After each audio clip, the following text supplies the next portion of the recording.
Good afternoon, dear delegates, and I'm happy to start our session, and we will be dwelling upon the evolution of the model for planning of megapolis of Russia and international expertise. My name is Alexander Antonov, and I'm the board member of the alignment of planning designers, and we have a very short, brief format. And I would like to spend 2 minutes of our time for the introduction. And what are we supposed to discuss today? The changes of the planning process and those documents which do define these planning processes. And we inherited from the Soviet system of urban planning the master plan of the city. And back in the Soviet Union, it used to be a comprehensive document to define the picture of the future. And at that point of time, this future was viewed in a somewhat different way, and we never attained, even by 50%, those goals assigned, those which were described in the master plan. Maybe with the exception of cities and towns which were constructed from the scratch as a green field. 10 years ago, 10 and a half years ago, the new urban code was adopted, and they have written in that document a very stringent plan for the urban development as a part of a master plan. And quite a number of changes took place within that specific period of time. And nowadays, we do feel the impact of the strategic planning of various areas, and that is a trend of the global level. And in Russia, we have a master plan that is not the same as the strategic planning document. It could be strategic vision and other documents to define, and as well as strategic skills document. But what we want to discuss here on how the master plan is changing vis-a-vis the general planning system, and what do we have to anticipate, what are those changes to come in the future with regard to the global expertise. And I would like to give the floor to the chief architect of Moscow, Sergei Kuznetsov, for his presentation. Thank you for your kind attention. Will you please download this presentation? Let me start from a brief introduction. Yes, Alexander already mentioned that things are changing and the reality of life are modifying. And indeed, my presentation starts from the illustration on what happened with the master plan of Moscow within the 20th century and the past 20 years. And we make an attempt to draw a new city, and we have the forecast for the future on how the city is going to look like in 40, 50 years to come. But if we start from the plan of 2035, some things and objects and facilities are recognizable and some are not at all. And every epoch, every period of time is characterized by some significant objects and facilities. And normally we have a life of the city depicted on a paper in the form of a master plan. And these documents later become a part of the history, like the plan for the year 35. And we have some certain projects and drafts which do characterize the epoch, which becomes really representative. And this is a dualism of the city's lifestyle, the city in reality and the city on a paper. And there were quite a number of master plans of Moscow developed in the past, and we have these hordes, and they are identified in a black line. They are not visible, and the objects of the 70s of the urban development are easily identified. The mass-scale construction of Moscow and the development of the city for the Moscow Olympic Games in 1980. We see these sports clusters in Krylatska and the Olympic Village, and we do know what kind of objects was there, and they have their historical identity.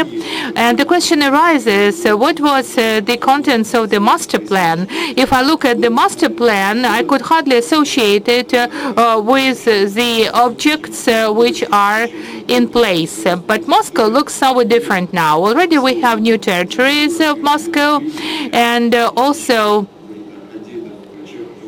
we have some other new spots and brand new master plan.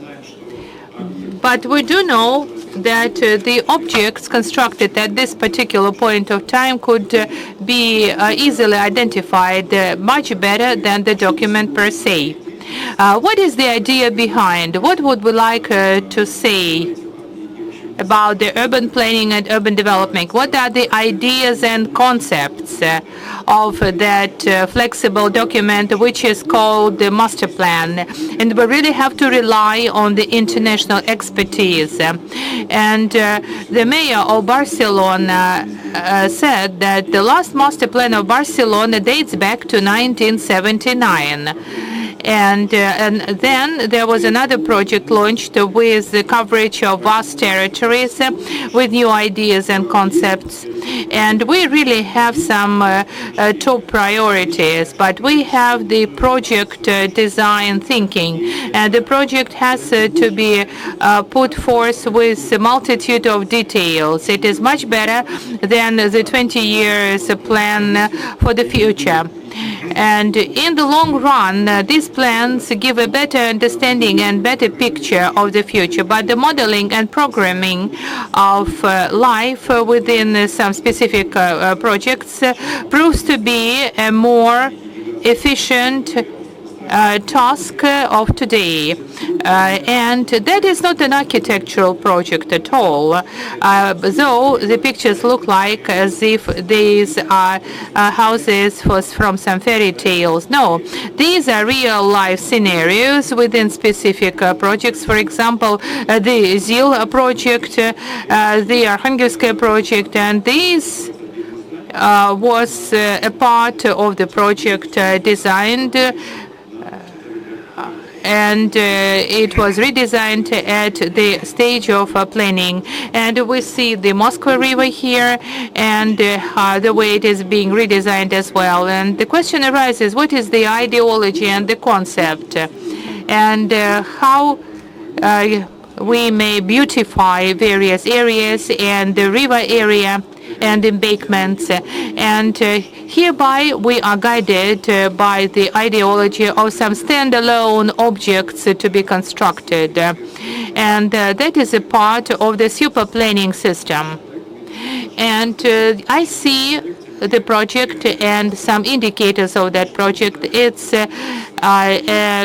a giant project with not so many details, and it's quite a topical one. So now we would go lower to the minor sized scale. We see Zaryadye, Luzhniki, and these are the projects which tend to be icons of Moscow and are very representative for Moscow city image, and which is a part of the master plan of Moscow.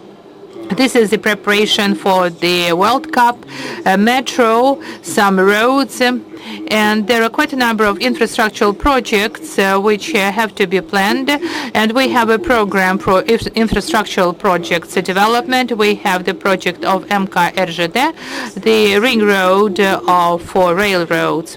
And we cannot just withdraw from the master plan. No, so this plan is necessitated, the strategy is necessitated, and we are supposed to have and to launch global projects relying on that master plan strategy. But as to the detailed efforts, it has to be done at the level of standalone projects. And this is all present here in the master plan, but for that we need really a gigantic one. But some priorities have been shifted already. Thank you very much, Sergei. That it is all worthwhile. The strategic planning scheme and strategic spatial plan for other cities and towns includes some kind of a framework for the city development in the future and a set of some key projects. Of course, a master plan for Cheremушки or for Chertanovo cannot be reassessed every 10 or 15 years. And such planned micro districts will not substantially change within the coming 20-25 years. I would like to represent and introduce the next speaker and put a question to him. Lucy Balivan, the critics of the architecture, the author of the book Master Planning Futures, and he is the author of not only this particular book, and I would like to ask him, where are we all going? Where the strategic planning is going? The general master planning, what is the trend for the cities and towns planning? What are the principal items to be identified vis-a-vis the master plan? And what do we have to anticipate in the foreseeable future vis-a-vis those processes? Contemporary project renewal has brought forth many multiple identities of counter-practices to traditionally practice master planning. The inheritance that we still hold, and we're still unpacking the complexities, is a modernist, rational city approach. It's rigid.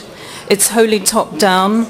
It's a scientific, deterministic, rationalizing operation that involves almost 100% certainty zoning. So the question is what happens between those areas that are physically zoned. The idea is it brings about a comprehensive planning scheme, but it has a narrow area ratio-based approach. Almost certainly in the legacy, the heritage of modernist master planning, it polarized home and work, so industrial areas which we are now trying to find new uses for. It abstracted the green field. Corbusier's Plan Voisin, for example, was copied and emulated by a new town in Hong Kong. When you abstract the green field, the layers of the city which are about urban landscape and in fact perhaps urban agriculture, you are denying a whole tract of land within a city that can actually be a place of social inclusion. I think city parks are hugely valuable as places for urban congregation and enjoyment of everybody, irrespective of their income levels. It's a place of city making. It's a citizen identity location. Now, also modernist master planning killed the plural identity of the street and public space. I mean, there's the rationale that the street is a place of heterogeneous difference and identity where you can somehow engage with others is really very important. And at worst, it included a lot of social dislocation as well. The redesign of urban territories through tabula rasa, let's start from nothing, rather than looking at regeneration and reuse of existing resources. Now, today, at best, and the most inspired master planners and architects who are qualified planners, the way they regard the instrument of the master plan is as a mediatory instrument. It's a tool that you can personally create, that it navigates between what you know and what is unknown, between fixed outcomes and flexible outcomes, between what is tangible and measurable and what is not. And it should be evolutionary rather than deterministic. We now, with technology, we have the capacity for sophisticated, bespoke applications that we can design, algorithmically driven design. We have the capacity to map, to perceive the layers of the city in a way that we never did before in the history of the world. We can now model, we can speculate before we spend a single make a big, significant financial investment. We can speculate about land uses, urban ecologies. We can see where all the disused land is. We can map it, create new networks of territories that can be useful and give the city an identity. Because, one phenomenon is the community land trust, where people actually are able to group together as social enterprises and buy tracts of land. Now, this is very difficult. It's an American invention, but it's very difficult to do it in cities like London, which have very high land values. But in fact, with growing populations, a community land trust is one of the most fundamentally important things to achieve in order to maintain fixed, to actually give more security and fix the level of rent and the amount of money people spend on their accommodation every month. So I'm seeing lots of very inspiring examples of people using skills to make new types of plans that they don't only demonstrate how to save energy or money, but they demonstrate how we can connect and interact with very multiple aspects of reality today. And in my books, I discuss it under the terminology of adaptive planning. Whether you call it adaptive reuse, urban acupuncture, social design, meanwhile use, it focuses on the process of social and cultural regeneration into which citizens have a genuine input, rather than it being something imposed on them and purely just a physical, morphological result. And we call this co-design. And one important feature is that within particular parts of the city, particular neighborhoods, not at the citywide scale, but you can actually prototype, you can pilot, you can use different methods, including the hyperlocal.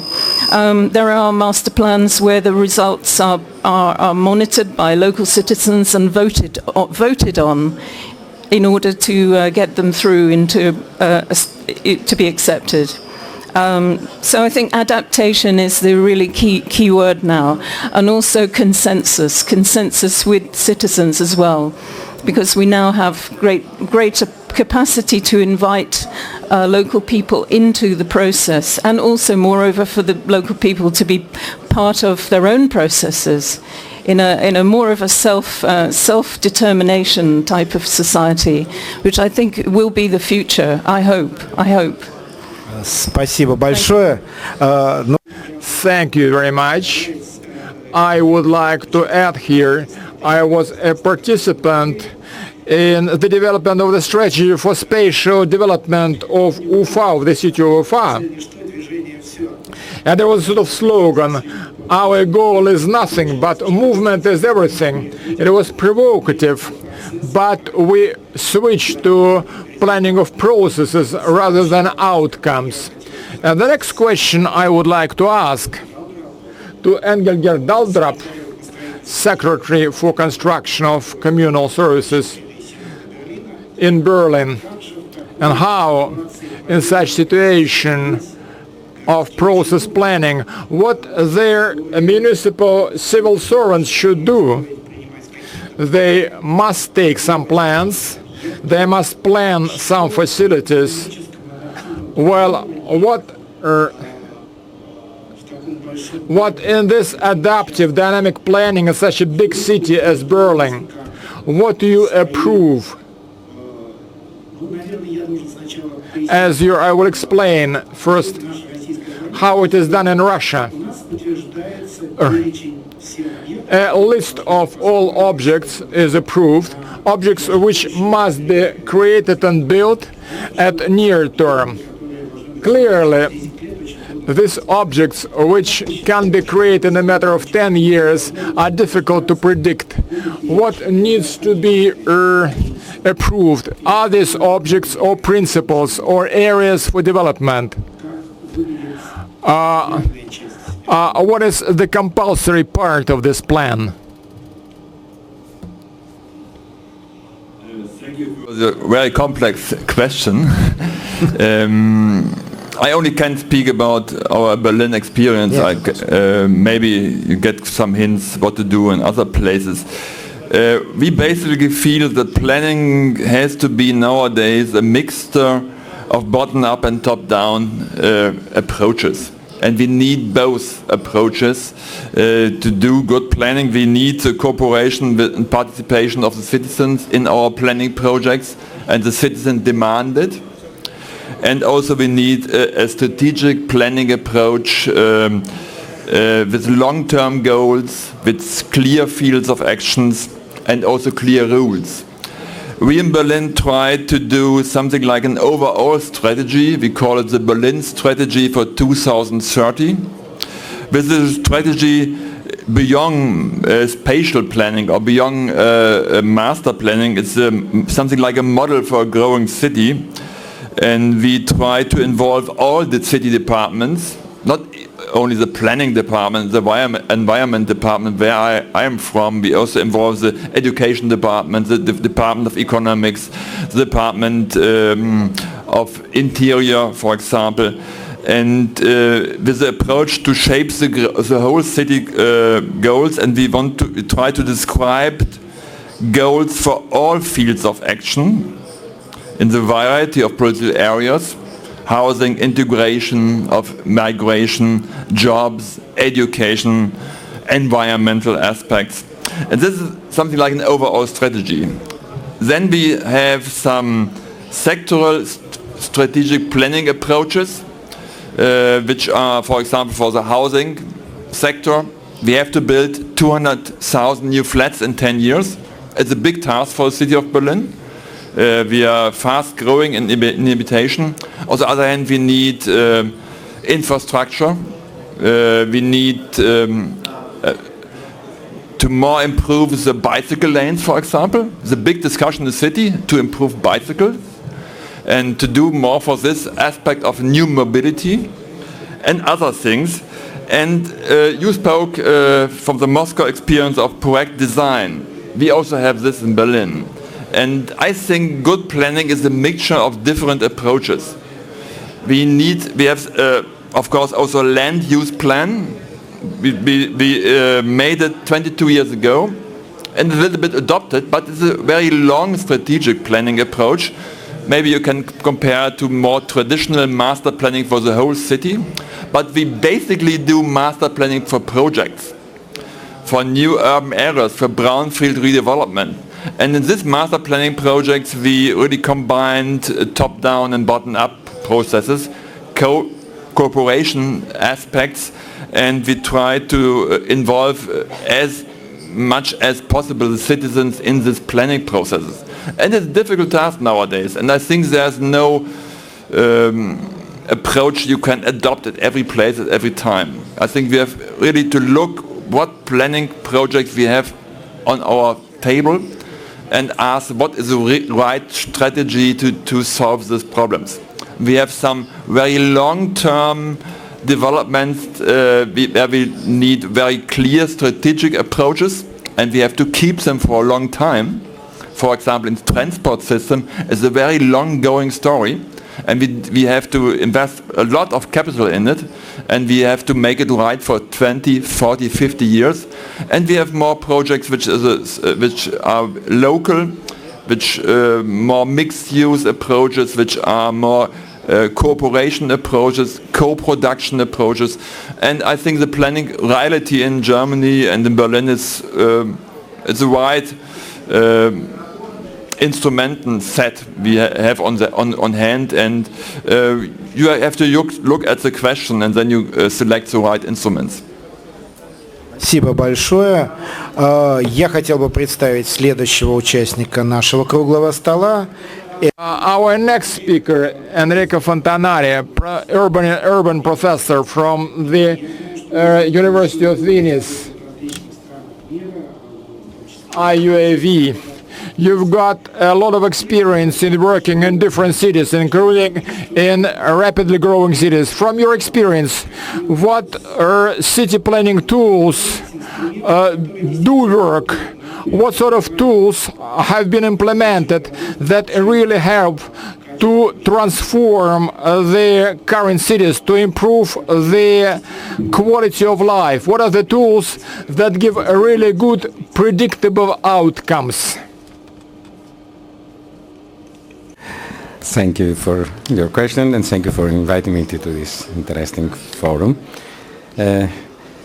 It's not easy to answer to your question, because the situation in the world while is very different. It's very different, and I think also that Lassi Balivad and Mr. Dalda and Albert Altrup already said a lot of interesting things. What I can say is that we cannot make a consideration about the international situation all over the world. Is very different. If we think about the real growing urban area of the world now, the situation is very different in the world, and the real growing urban area now in the world is Africa. Is not, but staying in the most European and Western situation, as we did today and as we heard this morning, I think that there are some aspects that we could think about, also combining what we heard from the interesting introduction about the history of planning of Moscow, that is a traditional history of planning, and what we heard this morning in the presentation of the smart cities view and technologies. I think that in between those two moments, the history of the traditional planning, that we say it's dead, but it's probably not completely dead, and and what we heard about smart cities. Smart cities is quite interesting. I must say it, because it's an Italian that started these ideas, but it's mainly a tool. What we heard this morning are many tools for planning, for transforming cities. What is quite important for me is something that Mr. Daldrup already said. It's the real tool is the construction of a vision. Is working with scenarios that you can think about, discuss, bottom up and top down. This is always something that we always have to do. Scenarios can be a good instrument to organize a discussion, an open discussion with different stakeholders. But the vision is very important. It's the thing that really, and only if we have a vision, then we can use all those tools for some implementation of new ways of designing and using the master planning tools. Of course, the master plan is changed, but this is the real moment, because we are going towards a situation in which we need always more flexibility, elasticity in managing these master plan tools than it was before. So, for example, the vision can be very different. I can tell you one interesting experiment that we are doing now in Italy, in my country, that is thinking not only about growth, or better, thinking that the answer to the immigration and growing demand is not necessarily only the new growth construction, not only the city expansion. We are working a lot about this concept of recycle cities. Because when the city grows, in the history, in the experience, and you have many examples also here in Moscow and in other cities in Russia, they grow, they introduce new transformation, they transform, and there is a lot of abandoned sites, a lot of not anymore used areas that will leave on the back. And this is a big, let's say, capital that we have on the land, and that is there, is abandoned, and we don't use this view on this capital as one important tool that we have to use when we start the replanning. In this view, then, we can also introduce some recycling means also looking in a different way on some traditional important aspect like landscape. Landscape in the cities is not only nature, it's also new views on the cities and open spaces. Recycling means a work like Seoul did, reopening, cancelling an entire road and reopening a canal within the cities. And so all this new recycling means also the introduction of this flexible of this vision of different ways of using the open space that we use for transport, bicycle, for example. Big cities built only for cars, like New York, changed completely their way of mobility and moving, introducing this new attention. So in some way, I think this is something also quite important. And then we can use the new technologies that can help us in this kind of flexibility. We talked about adaptation. I think also resilience is something quite important that we, as a concept that we have to use a lot because we must be much more flexible and ready to go back to some decision that we already took and to change and then to adapt them to not only climate changes but also to some other challenges that we have. So this. Спасибо большое. Thank you very much. Мирового опыта. Возвращаемся обратно в Москву. Хотелось бы представить Олега Баевского, заместителя директора ГУП Непигенплана Москвы. И хотелось бы спросить, вот можем ли мы сейчас, прослушав сообщения, ответы на вопросы, ну и опираясь на опыт эволюции в развитии генерального плана Москвы, которым вы занимаетесь весьма долго, да? Вот. Сказать, что действительно наблюдается трансформация от фиксации некого желаемого будущего в чертежах к, ну, может быть, громко будет это назвать. Oh, sorry. Translation. But interesting to hear, to listen. Почему у нас нет перевода? Кто-то может сказать? Yes, it's okay. Yes. Есть, все в порядке. Sorry. Yes, I will repeat my question once again. So can we say that we now have a transfer from the registration in the master plan of some future picture put in the drawings, or we may have a more parametric urban drawing, the structuring of some applied tools which will allow us to anticipate some successful developments? Yes, indeed. I would like to draw your attention that we are focused on two specific processes. One is related to the new nature of the master plan and the planning of some physical object, and also the integration, differentiation, and other processes are now in place at the level of the city, and we would like to keep track on what is going on in that direction. Yes, the master plan is registering some results, some visual results of the urban planning, but the problems are still there. It is hard to reflect the actual reality than to put them onto the paper.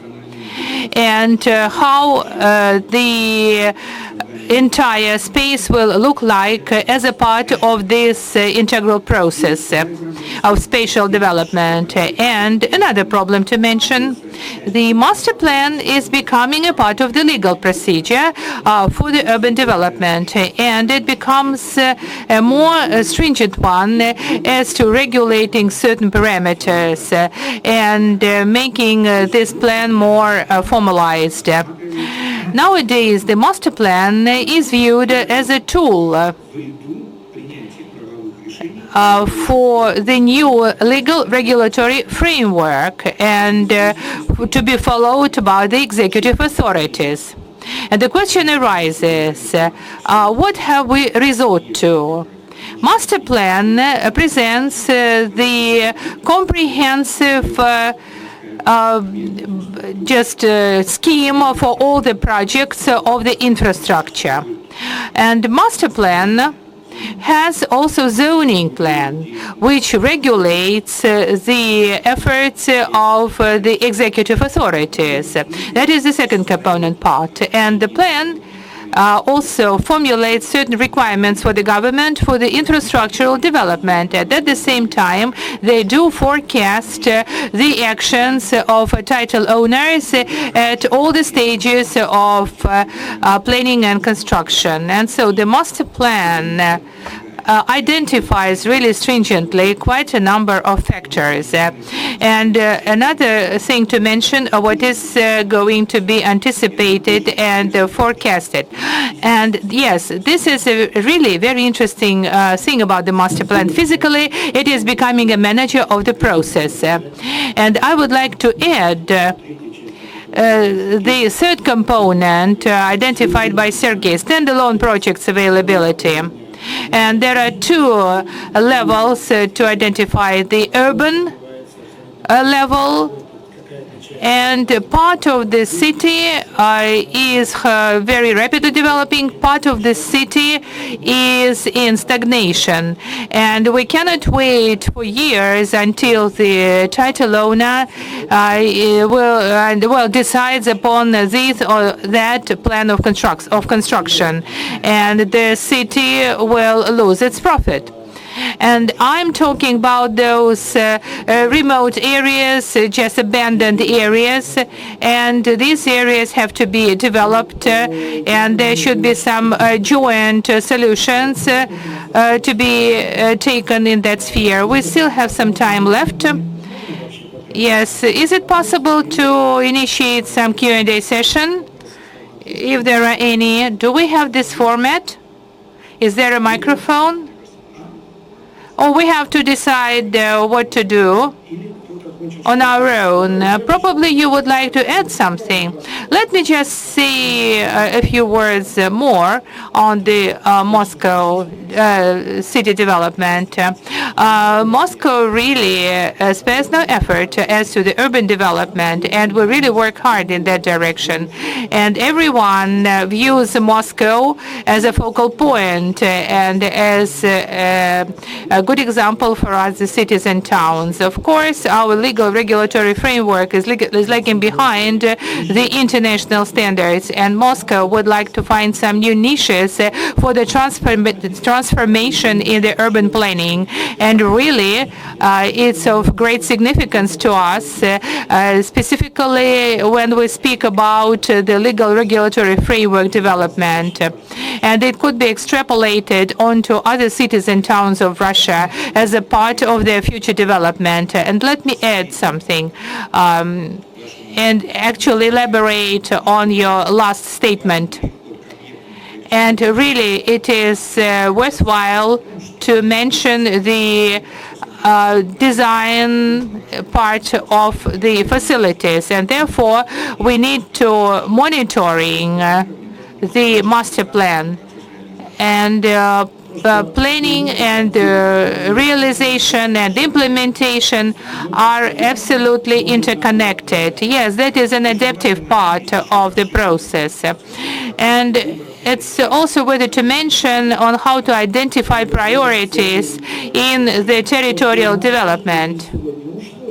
Unfortunately, we do not have it in our master planning. So Moscow has quite a rich expertise in organizing our master plan. Maybe our guests would like to add something on that score.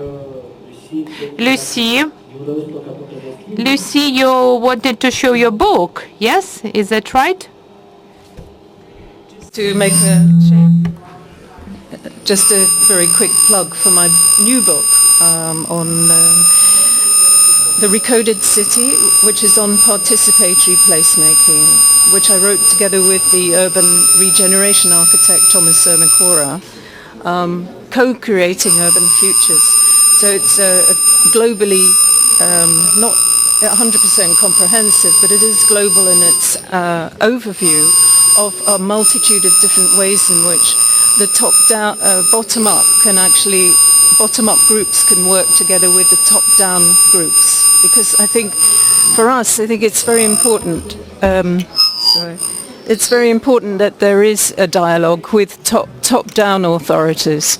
I mean, what we are very clear about in many European countries per se, if we're just looking within Europe, is that the power of local authorities, the public sector, their resources are very much reduced over the last decade because of austerity programs. So therefore, the ways in which they operate have to be twice as imaginative to make up for it. The vision that we embody within the book that we present is one about seeing the city as a changing organism, which should be as embracing as possible to people who live there and the newcomers and the tourists and all forms of human life. And it should also be biodiverse too, but it should be absolutely centrally focused on the idea of resources, on the building of social capital, building social, cultural, green capital, as far as possible. And that includes, as part of master planning processes,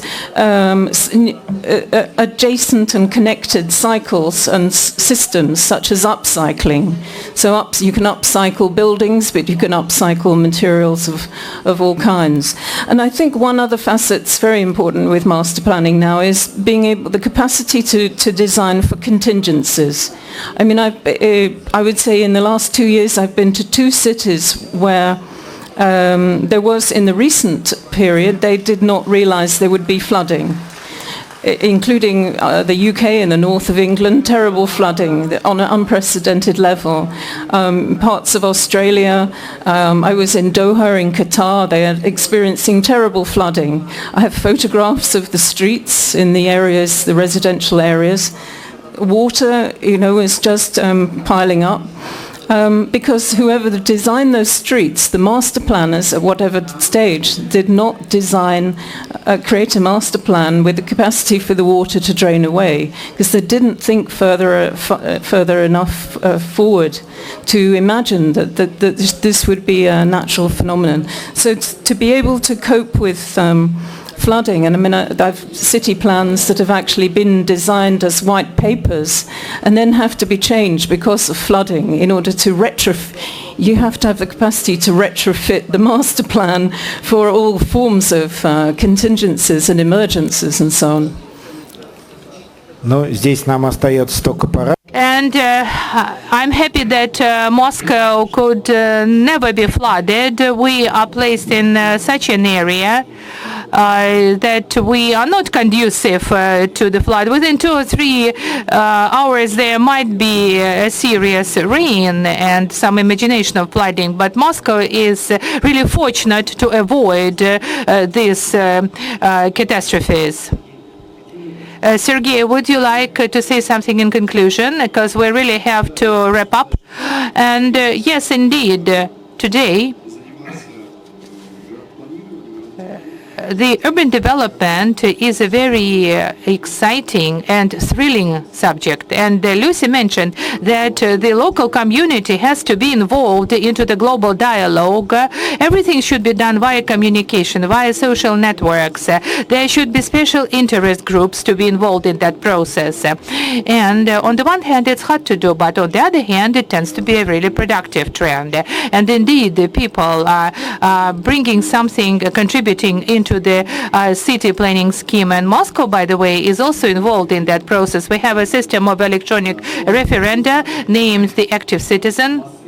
And there are quite a number of ideas to spell out at the global level, and some ideas are generated in Moscow, and some have been extrapolated on other cities and towns, and they contribute into the community some ideas which are in great demand. And yesterday we discussed it with Lucy on the ship, as how to develop the territory of Denha. We presented it at the Venetia Biennale, and it was some kind of a pilot project, but some things tend to be temporarily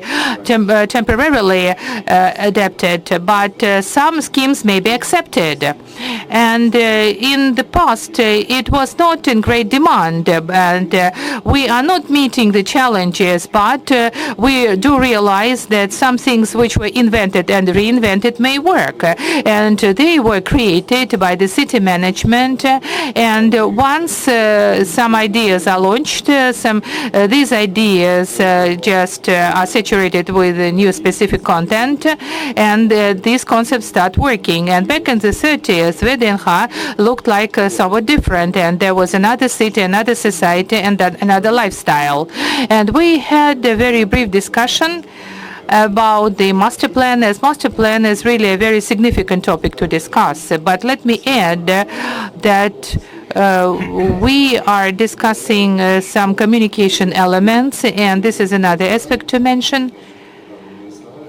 And I just identified it in my presentation that there are some new aspects to arrive, and it could be like an outsourcing scheme to be involved in the urban planning, and the ideas of the local community to be involved in the process. So we have quite a number of ideas, quite a number of examples as how to implement certain experiments. And really we had a very interesting project at the Triumphant Square. We had an experiment with the children's cradle and moving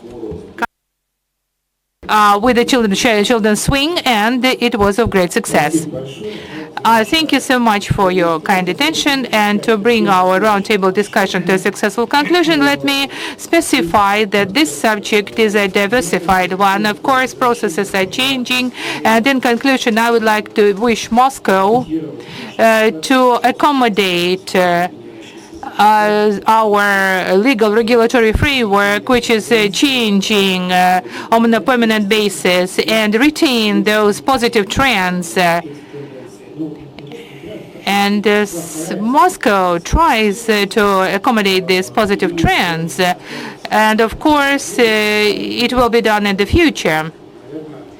But the citizens of Moscow do take part very actively in all those processes, and they are turning to be urbanists, and we've been witnessing it over the 5 or 10 years, and nowadays citizens behave in a somewhat different way, especially when we discuss the urban development processes. But that will be the subject matter of another roundtable discussion. Let me thank everybody for your active participation.